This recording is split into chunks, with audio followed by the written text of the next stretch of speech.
my name is Emily McMahon, and I will be presenting on the therapeutic potential of bioactive phytochemicals in glioblastoma. To start off, glioblastoma, also known as glioblastoma multiforme, is the most common and malignant of all astrocytomas, which are brain tumors made up of astrocytes. Unfortunately, despite the best treatment measures, patients usually have a 5% survival rate after 5 years. Because this is such a deadly disease, there's a need to find new treatment measures.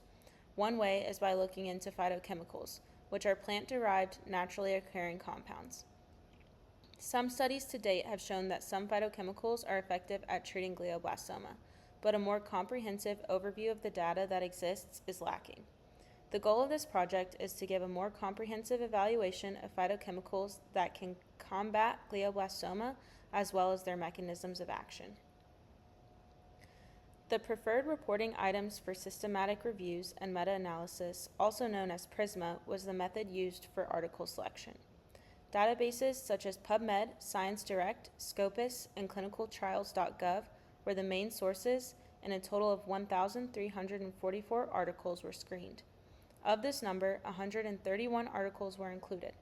Search queries included keywords like glioblastoma, cancer, phytochemicals, prevention, in vivo, and in vitro.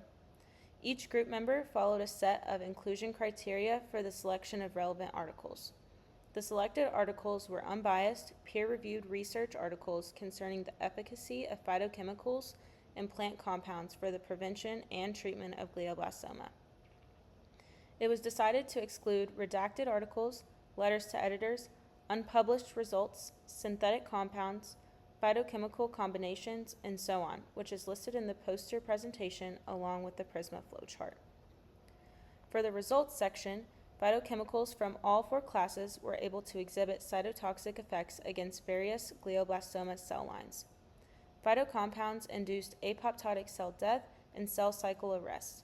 Likewise, decreases in pathogenicity were mediated through decreased cell growth, invasion, migration, and proliferation. The anti-cancer effects of all 36 in vivo studies are listed in Table 1. The effects of phytochemicals on major pathways are highlighted in Figure 2. The PI3K-AKT-mTOR pathway was a major pathway that was targeted by phytochemicals in our study. 13 compounds targeted AKT, an important oncogene in glioblastoma. Apoptotic cell death was induced by activation of caspases 3, 8, and 9, important mediators of intrinsic and extrinsic apoptosis.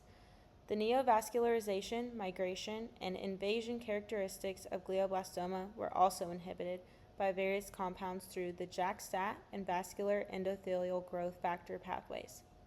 Finally, various phytochemicals were capable of cell cycle modulation, as shown in Figure 3.